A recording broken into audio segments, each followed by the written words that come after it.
Hello Facebook Ads people, I'm Konstantinos. And today we're going to discuss about CTR and CPM because apparently my friend Jonathan has done this test and I started thinking more about it and I want to share some things with you. Everything started a warm evening in Greece when I was just sitting and working on some ad accounts when my friend Jonathan sent me this print screen and he tells me, look how much the CPM is influenced by the click-through rate and PS, this is an engagement campaign.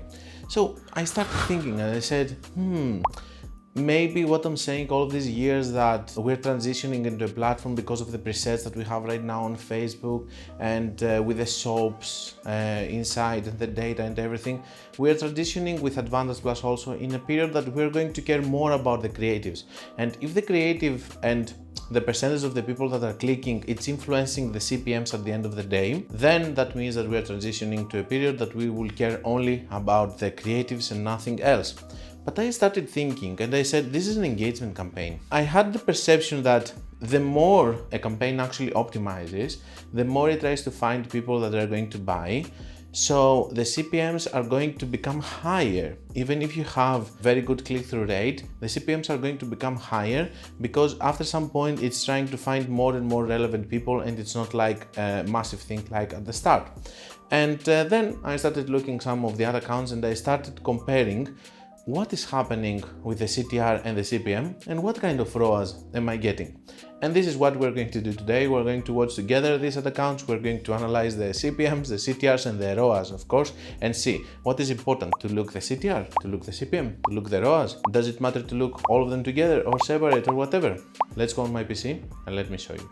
Okay, so everything started from this print screen over here. In this print screen over here, you can see that we have a test that it was concluded it was an engagement campaign, and based on the CTR you see over here that we have completely different results also on the CPM. This is something that it was observed. And then I start thinking, let me see what is happening actually if we check this on conversion campaigns. Let's go on this ad account, for example, and let's see in the maximum period. We have the CTR here and the CPM, just for the sake of that. And I'm watching here, this is a retargeting by the way, the second one, so we're just going to ignore the CPM because on retargeting we're having higher CPMs and CTRs, it doesn't matter, they're going to convert anyway. And we're going to also compare them with ROAS, okay, which is here. Let me make this smaller actually. Okay, so now here we're watching also return on ad spend. Now, on the first campaign, as we can see, we have 8.31 ROAS, 1.19, 15.2. On this one, we have 2.25 CTR, 15.72, which is kind of the same CPM, but we are having lower ROAS. And here we're having 2.2, 16. Here we're having 3%, so lower CPM. I'm trying to see if we have a trend that when we see higher CPM, we can see higher CTR, we can see lower CPM. But for example, over here, which is another campaign, we have 1.6% CTR and we're having 12.52 CPM. So my guess over here, and of course 6.85. Now, one thing to discuss over here is that first of all, in big ad accounts with average order values that are big and stuff, we can see that the CTR and the CPM are not being influenced, and the ROAS that you're going to get are the ones that are very important. You should not be just watching the CTR and the CPM, which is also something that I'm saying always, that you should not just focus in the CPM or CTR or other metrics. You should focus just in return on ad spend.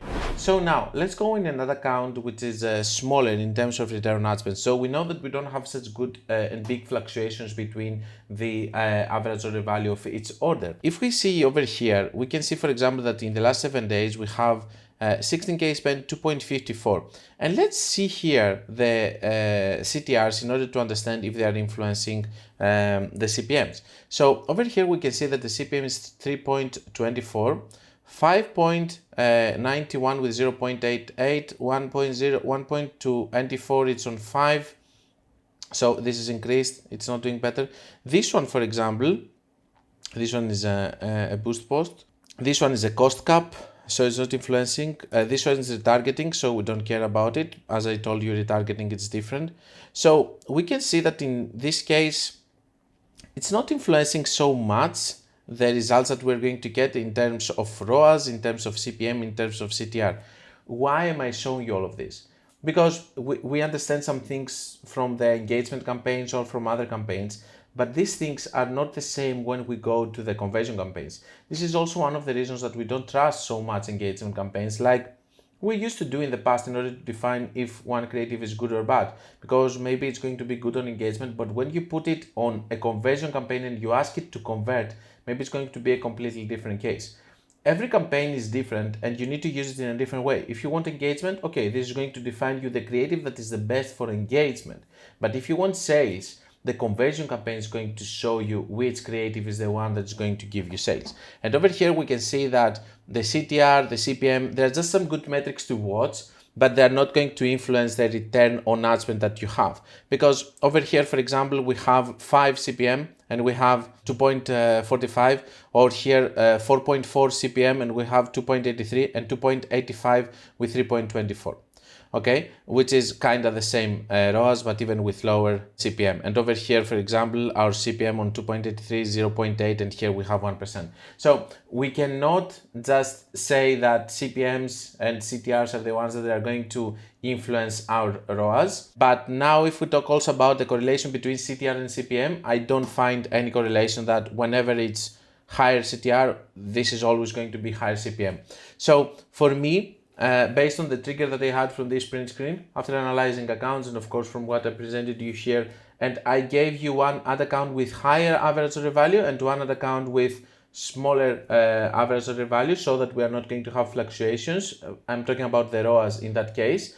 You can see that it's not influencing it. I hope that this video helps you to understand that, okay, it's good to watch and analyze data with CTR and CPM and all of that, but at the end of the day, what is going to give you money on the pocket and help you continue your business is the cost per purchase and, of course, the return on ad spend, and you should focus on them.